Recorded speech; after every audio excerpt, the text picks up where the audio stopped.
तर पाठीमागच्या 2 लेक्चरला आपण 5 भागापैकी 3 भाग जवळजवळ कव्हर करत आणलेले होते. पहिला भाग होता मध्ययुगीन काळातील इतिहास लेखन, प्राचीन काळातील इतिहास लेखन आणि आधुनिक काळातील इतिहास लेखन. मी काळही सांगितलेले होते. नंतर आपण स्वातंत्र्यपूर्व आणि स्वातंत्र्योत्तर म्हणजे स्वातंत्र्यानंतरच्या इतिहास लेखनाच्या प्रणाली पाहिल्या. स्वातंत्र्यपूर्वमध्ये 3 प्रणाली होत्या. एक होती वसाहतवादी, प्राच्यवादी आणि राष्ट्रवादी. आणि स्वातंत्र्योत्तर काळातील इतिहास लेखनाच्या ज्या प्रणाली आहेत त्यामध्येही 3 आहेत. त्या 3 आहेत. 3मध्ये मार्क्सवादी इतिहास लेखन, वंचितांचा इतिहास आणि स्त्रीवादी इतिहास लेखन. आज आपण आता सुरुवात जी करणार आहोत, वसाहतवादी इतिहास लेखन झालेलं आहे, प्राच्यवादी इतिहास लेखन झालेलं आहे. आज आपण सुरुवात करणार आहोत राष्ट्रवादी इतिहास लेखनाला. पेज नंबर 17वरती तुमच्या पुस्तक उघडल्यानंतर असेल. बघा, माझ्याकडे लक्ष द्या, मग आपण बुकमध्ये बघूयाल, पुस्तकामध्ये बघूयाल. राष्ट्रवादी इतिहास लेखन म्हणजे नक्की काय आहे? राष्ट्रवादी इतिहास लेखन कशाला म्हणायचं? राष्ट्रवादी इतिहास लेखनाचा हा ओघ देशामध्ये कसा तयार झाला आणि नक्की राष्ट्रवादी इतिहास लेखनामध्ये कोणकोणत्या अभ्यासकांनी आणि शिक्षण बाहेरून घेऊन आलेल्या भारतीय विद्वानांनी म्हणा, इतिहासकारांनी म्हणा, भाग घेतला, त्याला प्रभावित केलं, असे 2-3 महत्त्वाचे मुद्दे आणि त्यांची नावं जर तुम्हाला समजली तर निश्चित स्वरूपात तुम्हाला हे आर्टिकल लिहिता येईल सहज. बघा, 19व्या आणि 20व्या शतकाचा तो कालावधी होता. 18व्या शतकापर्यंतचं जे जग होतं ना, ते भारतीयांसाठी फार परिवर्तनाचं, फार विकासाचं आणि फार प्रगतशील असं नव्हतं. तोपर्यंतचा कालावधी आहे ना, तो अत्यंत गुलामगिरीच्या याच्यामध्येच गेला. इंग्रजांचं राज्य होतं, त्यांनी देईल तेच घ्यायचं, त्यांच्या विरोधात बंड करायचं असं वातावरण देशामध्ये होतं. आणि त्यातच भारतातील काही लोक परदेशात इंग्रजी शिक्षण घेण्यासाठी बाहेर गेले. हा कालावधी होता 19वं आणि 20वं शतक. या 20व्या आणि 19व्या शतकामध्ये शिक्षण पद्धतीमध्ये आमूलाग्र बदल झालेला आपल्याला पाहायला मिळतो. तो पहिला बदल असा होता की भारतातले बरेचसे विद्यार्थी, भारतातले बरेचसे लोक परदेशात इंग्रजी शिक्षण घेण्यासाठी गेले आणि परदेशात इंग्रजी शिक्षण घेऊन ते पुन्हा भारतात परत आले. अर्थातच हे शिक्षण घेतल्यानंतर उच्च दर्जाच्या नोकऱ्या त्यांना तिथंही मिळाल्या असत्या. आजचे युवक जसं उच्च शिक्षण झाल्यानंतर परदेशात जायला प्रेफरन्स देतात, तसा त्यांनी दिला नाही, कारण त्यांच्या मनामध्ये ठासून भरलेला होता राष्ट्रवाद. म्हणजे राष्ट्रवादानं आपलं राष्ट्र, माझा देश, कंट्री फर्स्ट, म्हणजे देश पहिला, हे जे तत्व आहे ते त्यांनी पाळलेलं आपल्याला दिसतं. आणि असे उच्च शिक्षित, इंग्रजीमध्ये शिक्षण घेतलेले हे जे लोक आहेत, ते लोक हे परत भारतात आले आणि भारताचा जो पूर्वग्रह दूषित असा इतिहास लिहिला गेलेला होता, काही ब्रिटिश अधिकाऱ्यांच्याकडून, काही ब्रिटिश इतिहासकारांच्याकडून, धर्मगुरूंच्याकडून, आणि वैभवशाली परंपरा असलेल्या या संस्कृतीला गौण समजण्यात येत होतं. हे पुसून टाकण्यासाठी आणि आपली वैभवशाली संस्कृती सर्व जगासमोर, आपल्या देशासमोर आणण्यासाठी या इंग्रजी शिक्षण घेऊन भारतात परत आलेल्या भारतीय इतिहासकारांनी याला सुरुवात केली. त्याला म्हणतात राष्ट्रवादी इतिहास लेखन. राष्ट्रवादानं भारलेलं, म्हणजे आपल्या देशासाठी आपण काहीतरी केलं पाहिजे. आपला देश पहिला, देश आहे तर मी आहे, सर्व काय आहे, देशाची प्रगती हे सर्वस्व आहे, असा मानणारा हा विद्वानांचा गट होता, शिक्षितांचा हा गट होता. आणि प्राचीन वैभवाचा अभिमान असणारा, भारतीय प्राचीन संस्कृती आणि भारतीय प्राचीन वैभव, हे जे वैभवशाली अशी परंपरा असणारा भारत आहे, त्याचा अभिमान असणारा हा जो गट आहे, त्यांनी भारतातील लोकांच्या मध्ये आत्मविश्वास, आत्मजागृती निर्माण करण्यावरती भर दिला. आणि त्यांनी आपला गौरवशाली इतिहास, वैभवशाली इतिहास लोकांच्या आणि जगाच्या समोर मांडण्यासाठी प्रयत्न केलेला दिसतो. त्यांचं जे लेखन आहे त्याला राष्ट्रवादी इतिहास लेखन असं म्हटलं जातं. राष्ट्रवादानं भारलेलं इतिहास लेखन. राष्ट्राच्या ठिकाणी काही कॉम्प्रोमाइज नाही. आपण या राष्ट्राची लेकरं आहोत असं जेव्हा म्हणतो, ही माझी भारतभूमी आपण माता समजतो, तर तिला पारतंत्र्यातून मुक्त करणं हे सुद्धा आपलं कर्तव्य आहे. अशा पद्धतीचा राष्ट्रवाद आणि वैभवशाली परंपरेला वाहून घेतलेले हे लोक, वैभवशाली परंपरा या देशासमोर आणि जगासमोर आणली पाहिजे अशा विचाराचे हे शिक्षित लोक, इंग्रजी शिक्षण घेऊन परदेशातून भारतात आलेले हे भारतीय विद्वान, भारतीय लोक, भारतीय इतिहासकार, त्यांनी लिहिलेला जो इतिहास आहे त्याला म्हणतात राष्ट्रवादी इतिहास. राष्ट्रवादी इतिहासाचं सर्वात महत्त्वाचं वैशिष्ट्य जर काय असेल तर ज्या ज्या विभागातले हे तज्ज्ञ लोक, इतिहासकार बाहेर इंग्लिश शिक्षण घेऊन भारतात आले, त्या विभागातला प्रादेशिक इतिहास लिहिण्यावर त्यांनी भर दिला. प्रादेशिक इतिहासाचं लेखन हे राष्ट्रवादी इतिहासाचं सर्वात महत्त्वाचं अंग आहे. आणि त्यामध्ये जर महाराष्ट्राचा विचार केला तुम्ही तर महाराष्ट्रामध्ये राष्ट्रवादी इतिहास लेखनास विष्णू शास्त्री चिपळूणकर हे नाव लक्षात असू द्या. विष्णू शास्त्री चिपळूणकरांनी या महाराष्ट्राच्या प्रादेशिक इतिहास लेखनाला सुरुवात केली. त्यांच्यापासून प्रेरणा मिळाली. त्यांनी खऱ्या अर्थानं सुरुवात केली. त्यांनी खऱ्या अर्थानं सांगितलं की आपण महाराष्ट्रीयन लोकांनी महाराष्ट्राचा गौरवशाली इतिहास जगाच्या समोर आणि देशाच्या समोर मांडला पाहिजे, ज्या इतिहासातून काहीतरी वैभवशाली या देशाला आणि जगाला मिळेल आणि त्या इतिहासातून प्रेरणा घेतली जाईल. अशा पद्धतीचं मत त्यांनी मांडलं विष्णू शास्त्री चिपळूणकरांनी आणि प्रादेशिक इतिहास लिहायला पहिल्यांदा सुरुवात केली. आणि म्हणून असं म्हटलं जातं की राष्ट्रवादी इतिहासाची प्रेरणा जी आहे ती विष्णू शास्त्री चिपळूणकर यांच्यापासून घेतली जाते किंवा या इतिहासकारांना मिळालेली दिसते. आणि त्यामध्ये ब्रिटिश अधिकाऱ्यांनी, आपण वेगवेगळे अधिकारी काल पाहिलेले आहेत. कोण मला नावं सांगेल का? एखादं सांगा बघू. कोण सांगेल का रे नावं? जेम्स ग्रँड डफ होता, जेम्स मिल होता, माउंट स्टुअर्ट होता, कर्नल टॉड होता, विल्सन हंटर होता, आहे की नाही? अनेक जण होते. आणि यामध्ये या इतिहासकारांनी पूर्वग्रह दूषित असा इतिहास आपला लिहून ठेवलेला होता. त्याला विष्णू शास्त्री चिपळूणकरांनी किंवा राष्ट्रवादी इतिहास लेखकांनी, इतिहासकारांनी विरोध केला की हा पूर्वग्रह दूषित असा इतिहास आहे, भारतीय संस्कृतीला गौण समजणारा असा इतिहास आहे आणि त्यांना आम्ही विरोध करतो, अशा पद्धतीचं परखड मत राष्ट्रवादी इतिहासकारांनी मांडलं. आणि अशा पद्धतीनं एक नवीन ओघ देशामध्ये इतिहास लेखनाचा एक नवीन ओघ, नवीन पद्धती अस्तित्वात आली. त्या पद्धतीला म्हणतात राष्ट्रवादी इतिहास लेखन. लक्षात राहील का? राष्ट्रवादी इतिहास लेखन करणाऱ्यांच्यामध्ये विष्णू शास्त्री चिपळूणकरांचं नाव अग्रक्रमानं घेतलं जातं आणि त्यांच्यापासून प्रेरणा घेऊन राष्ट्रवादी इतिहास लिहिला गेला असं समजण्यात येतं.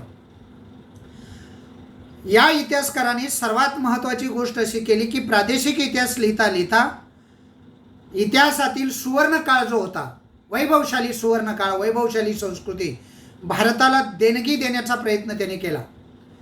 देशासमोर आणि जगासमोर ही वैभवशाली आणि अतिशय परंपरा असणारी अशी वैभवशाली संस्कृती ही जगासमोर मांडण्याचा त्यांनी प्रयत्न केला. भारताचा सुवर्णकाळ शोधण्याचा प्रयत्न केला आणि यामध्ये ऐतिहासिक वास्तव, ऐतिहासिक कालखंड, ऐतिहासिक छाननी केलेले दस्तावेज एक वेळ मागे पडले तरी चालतील, कारण ते छाननी करणारे आणि ते शोधणारे सुद्धा इंग्रज अधिकारी आणि इंग्रजी इतिहासकार होते. आणि म्हणून ऐतिहासिक वास्तववाद जो आहे, चिकित्सा जी आहे, छाननी जी आहे, त्याकडे दुर्लक्ष झालं तरी चालेल असा विचार पुढे आला. आणि बऱ्याच इतिहासकारांनी, युरोपियन इतिहासकारांनी यावर आक्षेपही घेतला. यामध्ये जसं विष्णू शास्त्री चिपळूणकरांचं नाव घेतलं जातं राष्ट्रवादी इतिहासकारामध्ये, त्याचबरोबर महादेव गोविंद रानडे, रामकृष्ण गोपाळ भांडारकर, विनायक दामोदर सावरकर, राजेंद्रलाल मिश्र, रामचंद्र मुजुमदार, काशीप्रसाद जसवाल, राधा कुमुद मुखर्जी, नंतर भगवानलाल इंद्रजी, नंतर वासुदेव मिरासी, अनंत अळतेकर, अशा अनेक नावं, अनेक तरुण जे होते इंग्रजी शिक्षण परदेशामध्ये घेऊन भारतात आलेले हे तरुण, राष्ट्रवादानं, राष्ट्रभक्तीनं भारलेले हे तरुण, आणि यांनी राष्ट्रवादी इतिहास लिखण्यास सुरुवात केली. आपल्या प्रादेशिक इतिहासापासून त्यांनी सुरुवात केली. विष्णू शास्त्री चिपळूणकरापासून प्रेरणा घेतली आणि मग आपली सुरुवात झाली. त्यामध्ये या कालावधीमध्ये म्हणजे 19व्या आणि 20व्या शतकामध्ये राष्ट्रवादी इतिहास लेखनास सुरुवात झाल्यानंतर the rise of the Maratha power हा ग्रंथ उदयाला आला आणि हा सर्वात महत्त्वाचा ग्रंथ समजण्यात येतो. काय नाव आहे त्याचं? The rise of the Maratha power. कुणी लिहिला हा ग्रंथ माहिती आहे तुम्हाला? न्यायमूर्ती महादेव गोविंद रानडे यांनी मराठी सत्तेच्या उदयाची जी पाळंमुळं आहे, त्याची जी पार्श्वभूमी आहे, त्यांचा जो गतकाळ आहे, त्यांचा जो भूतकाळ आहे, गौरवशाली असा भूतकाळ, लोकांना प्रेरणा देईल असा भूतकाळ, लोकांनी बरंच काही शिकण्यासारखा असणारा हा इतिहास, मराठ्यांचा इतिहास, the rise of the Maratha, या ग्रंथातून त्यांनी विस्तारितपणे मांडला. ही सर्वात मोठी घटना होती. म्हणजे महाराष्ट्रापासून सुरुवात झाली आणि महाराष्ट्राचा हा इतिहास न्यायमूर्ती महादेव गोविंद रानडे यांनी the rise of the Maratha या पुस्तकामधून मांडली. मराठी सत्तेचा उदय कसा झाला, त्याची पार्श्वभूमी काय आहे, त्याची गौरवशाली परंपरा काय आहे, अशा अनेक गोष्टींचा उहापोह या पुस्तकामध्ये केला गेला. त्याच पुस्तकामध्ये त्यांनी अजूनही काही विचार मांडले, अत्यंत महत्त्वाचे विचार मांडले. सारे विचार आपणाला 10वीच्या पुस्तकामध्ये देणं शक्य नाही, पण त्यातला सर्वात महत्त्वाचा विचार होता तो असा होता की मराठी सत्ता जी आहे ती त्या मराठी सत्तेचा उदय म्हणजे अचानक पेटलेला वणवा वगैरे काही नव्हता. उदाहरणार्थ 1857चा राष्ट्रीय उठाव हा अचानक झालेलं लोकांचं बंड होतं असं इंग्रज इतिहासकार म्हणायचे. त्याला उत्तर देताना the rise of the Maratha या पुस्तकामध्ये न्यायमूर्ती महादेव गोविंद रानडे यांनी असं म्हटलं की मराठा यांचा जो इतिहास आहे, मराठ्यांचा, महाराष्ट्रीयन लोकांचा जो इतिहास आहे तो अचानक पेटलेला वणवा नाही आहे. अचानक पेटलेला वणवा नसून सामाजिक, सांस्कृतिक आणि धार्मिक क्षेत्रामध्ये या इतिहासाबद्दल बराच काळ पाठीमागे ही तयारी चालू होती. या शब्दाचा अर्थ तुम्हाला कळतोय का बघा, मी थोडक्यात सांगतो तुम्हाला. आज हा लेसन कसल्याही पद्धतीत संपला पाहिजे. बघा, ते असं म्हणतात की अचानक पेटलेला वणवा नाही आहे, तर ते एक सामाजिक भूतकाळामध्ये समाजानं केलेली तयारी आहे, सांस्कृतिक क्षेत्रामध्ये झालेली तयारी आहे आणि धार्मिक क्षेत्रामध्ये झालेली तयारी आहे. एक उदाहरण सांगतो आणि पुढे जाऊया आपण. बघा, धार्मिक क्षेत्रामध्ये महाराष्ट्राला फार मोठी परंपरा आहे, तशीच सामाजिक क्षेत्रामध्ये सुद्धा फार मोठी परंपरा आहे आणि तशीच सांस्कृतिक क्षेत्रामध्ये सुद्धा परंपरा आहे. आपल्या संस्कृतीमध्ये इतिहासाचे अनेक पोवाडे गायले जातात, अनेक गाणी, लोकगीतं गायली जातात. ही आपली संस्कृती आहे आणि त्या लोकगीतातून, त्या पोवाड्यातून किंवा त्या कथेतून लोकांचं प्रबोधन केलं जातं पिढ्यानपिढ्या. तेव्हा असे वणवे पेटतात, अचानक वणवा पेटत नसतो. संतांनी वर्षानुवर्षे लोकांच्या समोर प्रबोधन केलं, लोकांच्या समोर अनेक माध्यमातून, भारुडांच्या, गवळणींच्या, कीर्तनांच्या, अभंगांच्या माध्यमातून लोकांचं प्रबोधन केलं. लोकांना सांगितलं ही गुलामगिरी आहे, ती नष्ट केल्याशिवाय प्रगती नाही आहे. गावोगावी हिंडले आणि मग लोकांचं प्रबोधन झालं. एकाएकी काही होत नसतं. महादेव गोविंद रानडे यांनी केलेलं हे the rise of the Maratha या पुस्तकामधलं हे विश्लेषण आहे. ते अत्यंत महत्त्वाचं आहे. जसं संस्कृतीमध्ये, तसंच सामाजिक घटकामध्ये आणि तसंच धार्मिक घटकामध्ये सुद्धा बराच काळ पाठीमागं ही तयारी चालू होती आणि मग मराठ्यांनी काय केलेलं आहे, मराठ्यांचा स्वातंत्र्याचा, सत्तेचा हा उदय झालेला आहे.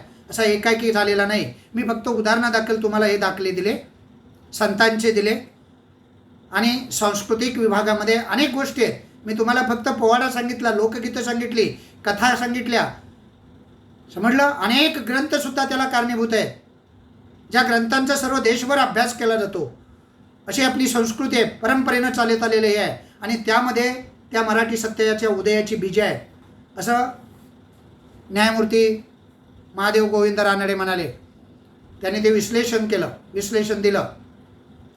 इतिहास लेखन बघा, इतिहास लेखन करत असताना, राष्ट्रवादी इतिहास लिहित असताना अनेक इतिहासकार आणि अनेक विद्वान लोक, भारतीय विद्वान आता इतिहासकार लिहू लागले. त्यामुळं खऱ्या अर्थानं भारताचा इतिहास या काळामध्ये 19व्या आणि 20व्या शतकामध्ये लिहिला जाऊ लागला आणि त्यामध्ये अग्रक्रमानं घेतली गेलेली जी नावं आहेत त्यामध्ये विष्णूशास्त्री चिपळूणकर, दुसरं एक नाव सांगितलं मी, न्यायमूर्ती महादेव गोविंद रानडे, अनेक नावं आहेत, विदा सावरकर. सर्वांचा अभ्यास विस्तारित करणं आपल्याला शक्य नाही. मोजक्याच नावांचा, मोजक्याच राष्ट्रवादी इतिहासकारांचा या ठिकाणी आपण अभ्यास करणार आहे. थोडक्यात आपण महादेव गोविंद रानडे यांना पाहिलं तसं वि का राजवाडे नावाचे एक इतिहासकार होऊन गेले याच शतकांमध्ये. याच कालावधीमध्ये 19व्या आणि 20व्या शतकामध्ये. काय नाव आहे त्यांचं? वि का राजवाडे. त्यांनी इतिहास लेखन केलं, त्यांनी भाषाशास्त्र या विषयामध्ये गाढा अभ्यास केला आणि भाषाशास्त्र मांडलं. त्याचबरोबर उत्पत्ती कोश त्यांनी तयार केले. त्याचबरोबर व्याकरण, भाषेचं व्याकरण जे आहे त्यामध्ये दुरुस्त्या आणि त्यामध्ये नव्यानं रिक्रिएशन ज्याला म्हणतात, या सर्व गोष्टींचा अभ्यास त्यांनी गाढा अभ्यास केला. असे अभ्यासक आहेत वि का राजवाडे. काय नाव आहे त्यांचं? वि का राजवाडे नाव आहे.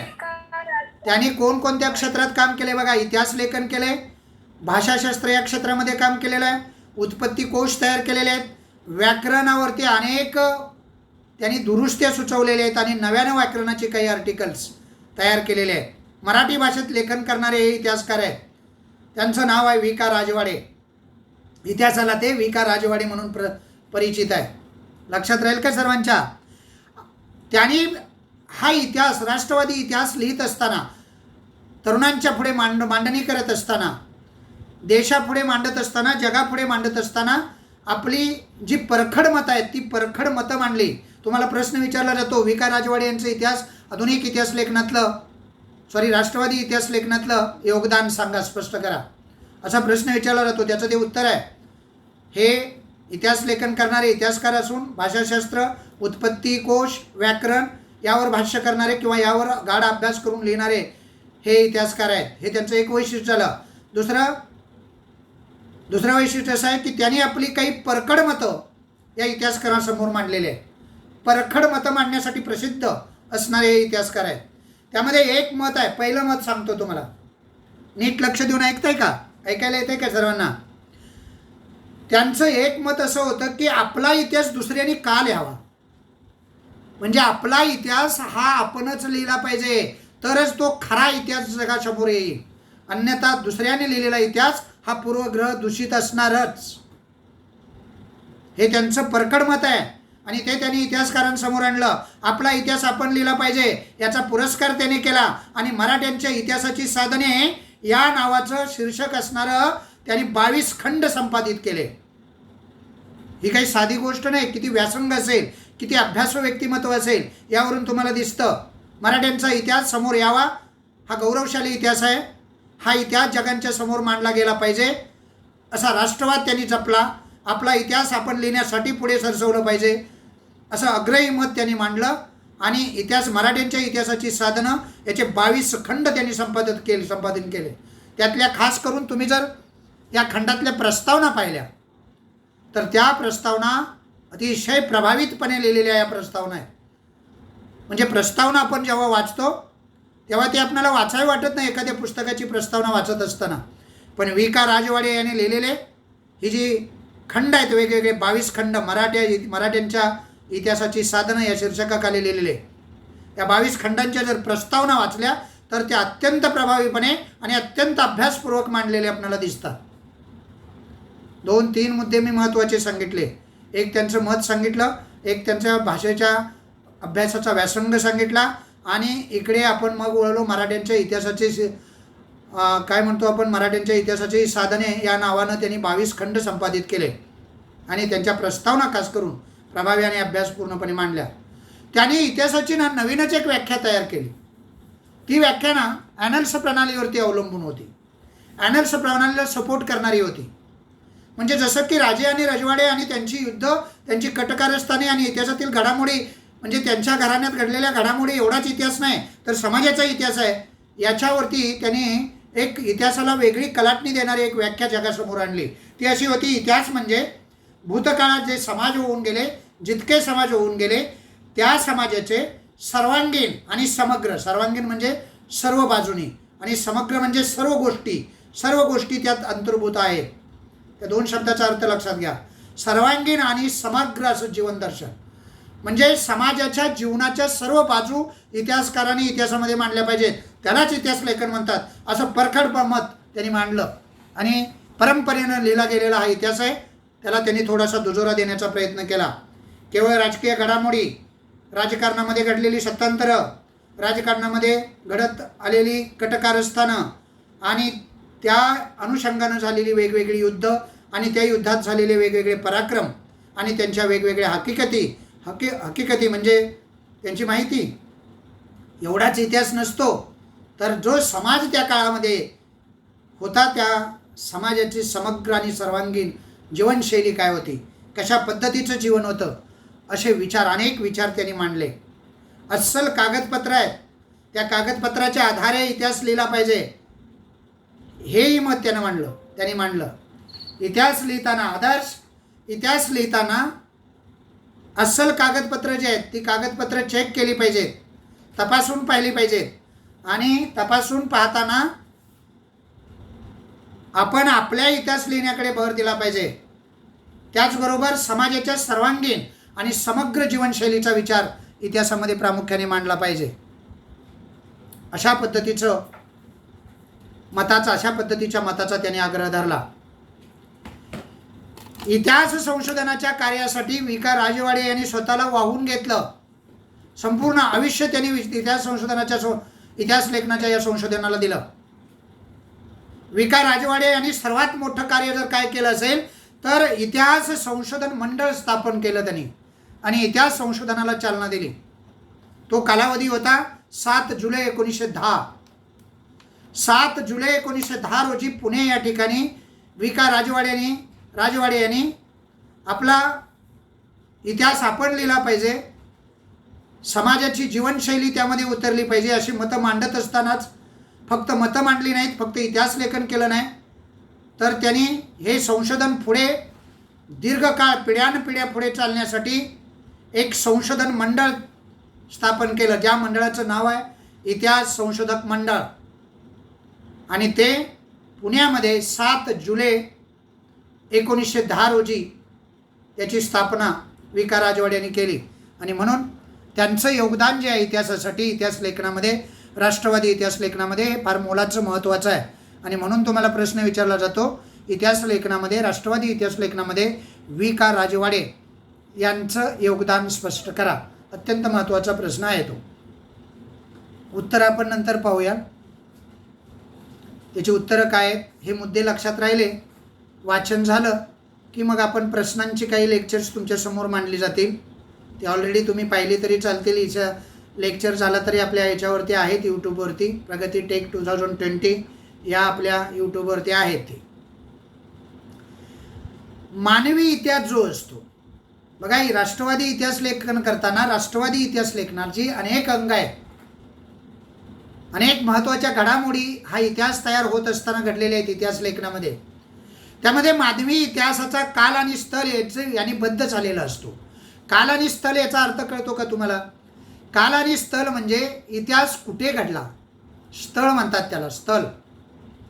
आणि काल म्हणजे कोणत्या कालावधीत घडला. इतिहास हा काळानं आणि स्थळानं बद्ध झालेला असतो. आणि कोणत्याही प्रसंगाचं वर्णन द्यायचं म्हटलं इतिहासामध्ये की त्या प्रसंगाला परिष्कार.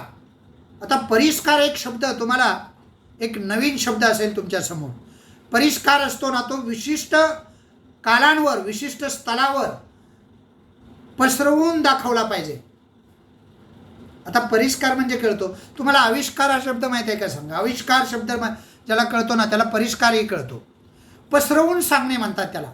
आविष्कार म्हणजे काय असतो माहिती आहे का? आविष्कार म्हणजे एखाद्या विषयांची इत्थंभूत माहिती, त्यांचं संपूर्ण दर्शन, त्याला आविष्कार असं म्हणतात. आणि परिष्कार म्हणजे काय की म्हणजे माहिती आहे ना ती पसरवून, कालखंडाला आणि स्थळाला पसरवून सांगायची. म्हणजे थोडक्यात माहिती न मांडता, ते मागेही आलेल्या वि.का. राजवाडे यांच्या याच्यामध्ये समग्र आणि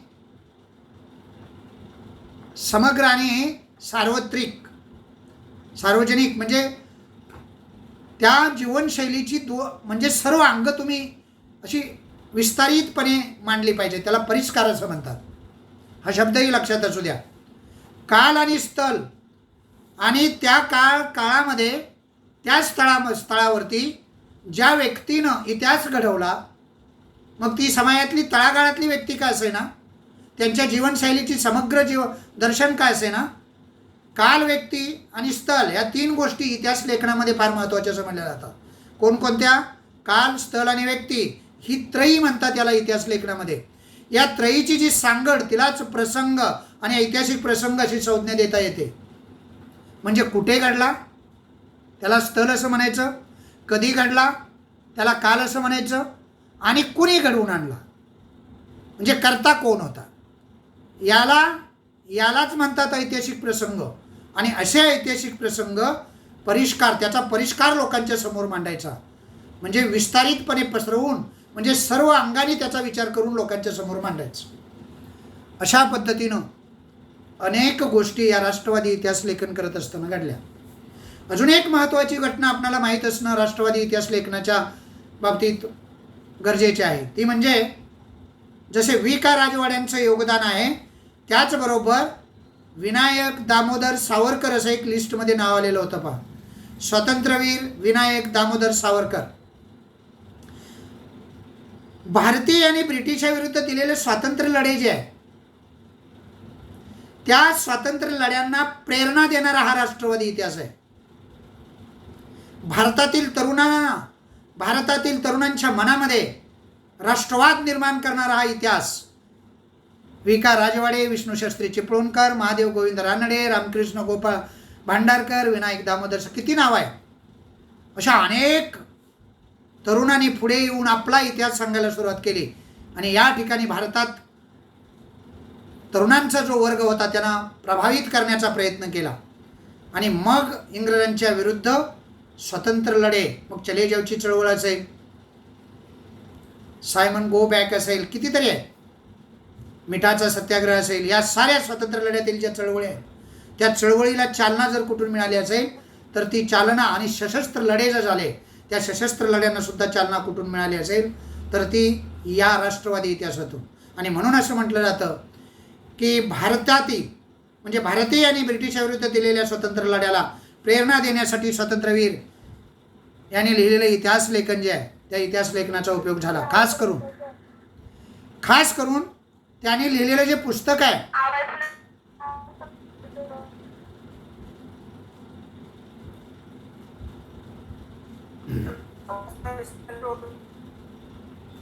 त्यांनी लिहिलेलं जे पुस्तक आहे, the Indian war of independence 1857, म्हणजे 1857चं स्वातंत्र्य समर, राष्ट्रवादी इतिहास लेखनाच्या प्रभावामुळे प्रादेशिक इतिहास लिहिण्यासाठी अतिशय चालना मिळालेली आहे. दक्षिण भारताच्या भौगोलिक वैशिष्ट्य जी आहे, जी दुर्लक्षित राहिलेली होती, ती या राष्ट्रवादी इतिहास लेखनामुळे उजेडात आली. इतिहासाकडे इतिहासकारांचे स्वतंत्रपणे लक्ष वेधलं गेलं आणि अशा तऱ्हेनं हा राष्ट्रवादी इतिहास लिहिला गेला. हे आपण या ठिकाणी राष्ट्रवादी इतिहास लेखन पाहत असताना या साऱ्या गोष्टी प्रकर्षाने आपणाला माहीत असणं गरजेचं आहे. वी.का. राजवाडे यांचं योगदान, वी.दा. सावरकरांचं योगदान, वी.का. राजवाडे आणि वी.दा. सावरकर यांचं जे योगदान आहे, ते योगदान राष्ट्रवादी इतिहास लेखनामध्ये अत्यंत महत्त्वाचं समजण्यात येतं. अशा पद्धतीनं ही 3 नावं तरी किमान लक्षात राहिली पाहिजे. 4 नावं मी एकदा पुन्हा सांगतो. विष्णूशास्त्री चिपळूणकर, न्यायमूर्ती महादेव गोविंद रानडे, वी.का. राजवाडे आणि विनायक दामोदर सावरकर, स्वातंत्र्यवीर विनायक दामोदर सावरकर यांचे इतिहास जे आहेत ते राष्ट्रवादी इतिहास आहेत, राष्ट्रवादानं भारलेले इतिहास आहेत. त्यांनी स्वातंत्र्य लढ्याला प्रेरणा दिली, तरुणांना प्रेरणा दिली. खास करून स्वातंत्र्यवीर विनायक दामोदर सावरकरांनी लिहिलेलं जे पुस्तक आहे, the Indian war of independence 1857, म्हणजे 1857चं स्वातंत्र्य समर मराठीत, या पुस्तकावरती मी पाठीमागेही सांगितलेलं आहे, इंग्रज सरकारनं बंदी घातलेली होती. असं हे पुस्तक प्रभावीपणे आपल्या तरुणांच्या पुढे भारतीयांच्या समोर मांडलेलं आहे. अशा पद्धतीनं हा राष्ट्रवादी इतिहास इथं संपतो.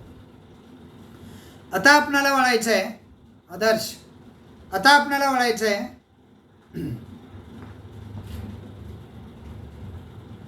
नेट त्याची